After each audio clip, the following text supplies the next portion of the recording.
ایک بات پتہ ہے آپ کو، جب جہنمی جہنم میں جائے گا وہ بچاؤ بچاؤ نہیں کرے گا، وہ جنت میں بھیجو نہیں کرے گا، وہ جنت میں بھیجیں، مجھے آگ سے بچائیں، مجھے آگ سے نکالیں۔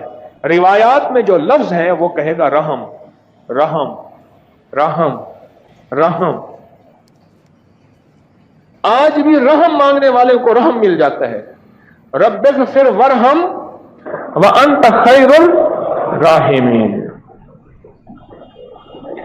جادو کا جہنم ہے، جنات کا جہنم ہے، گھر کی مصیبتیں پریشانی الجھنوں کا جہنم ہے، قرضوں کا جہنم ہے، مشکلات کا جہنم، مسائل کا جہنم، الجھنوں کا جہنم، یہ جہنم ہے سارے کے سارے، یہ سارے جہنم ہیں۔ ایک چیز عجیب ہے کہ کہتا ہے رب اغفر ورحم وانت خیر الراحمین، اور یہ استغفار بھی ہے۔ جس عمل سے پہلے یا بعد میں استغفار کیا جائے اللہ اس عمل کی قبولیت کو بہت زیادہ بہتر کر دیتے ہیں۔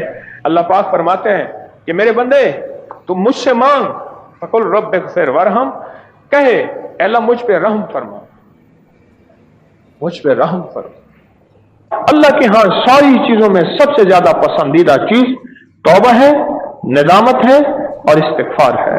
ساری چیزوں میں سب سے زیادہ پسندیدہ چیز توبہ، ندامت اور استغفار ہے، اور اللہ کے ہاں اس کی بڑی قیمت ہے۔ یہاں تک فرمایا کہ جنتی جنت میں جب چلے جائیں گے تو اللہ پاک کے ہاں فرشتے کہیں گے یا اللہ ابھی تو جنت کا ایک حصہ نہیں بھرا، تو اللہ پاک فرمائیں گے اچھا ایسی مخلوق جس نے ندامت اور توبہ کی تھی ان کو لے آؤ اور جنت میں بسا دو۔ ندامت اور توبہ، رب اغفر ورحم وانت خیر الراحمین۔